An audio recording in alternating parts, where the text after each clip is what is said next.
প্রত্যেকটা মানুষের হৃদয়ের মধ্যে ছিলেন, যেটা ওনার জানাজায় আমরা দেখেছি। আজকের এই দিনে আমরা শ্রদ্ধা ভরে তাকে স্মরণ করছি।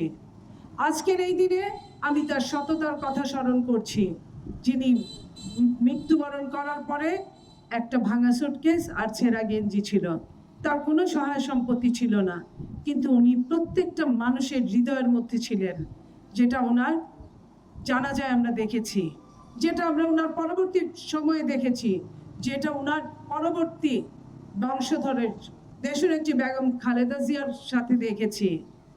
উনিও এই দেশের জন্য আমরণ যুদ্ধ করে গিয়েছে, এই দেশের জন্য মৃত্যুকে বেছে নিয়েছেন। উনিও এক ধরনের শহীদ হয়েছেন, কারণ একটা সেই শত্রু, সেই হায়না, সেই ফ্যাসিস্টের অত্যাচারে উনি সেই দেশ ছাড়ে নেই, কিন্তু এই দেশের মানুষের জন্য উনি স্লো পয়জনিংটাকে মেনে নিয়েছিলেন।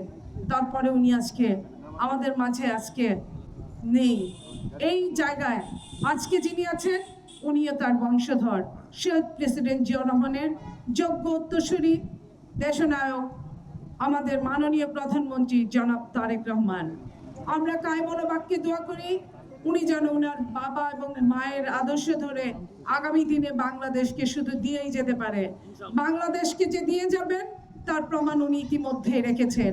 গত 3 মাস যাবৎ উনি বাংলাদেশের প্রধানমন্ত্রী, উনি বাংলাদেশের আনাচে কানাচে জায়গায় গিয়েছেন, বাংলাদেশের নারীদের মুক্তির জন্য ফ্যামিলি কার্ড দিয়েছেন, বাংলাদেশের কৃষকের মুক্তির জন্য উনি কৃষক কার্ড দিয়েছেন, বাংলাদেশের কৃষকের ঋণ পরিশোধ করেছেন, বাংলাদেশের মানুষের জন্য উনি দিন রাত পরিশ্রম করছেন। আপনারা ওনাদের জন্য দোয়া করবেন।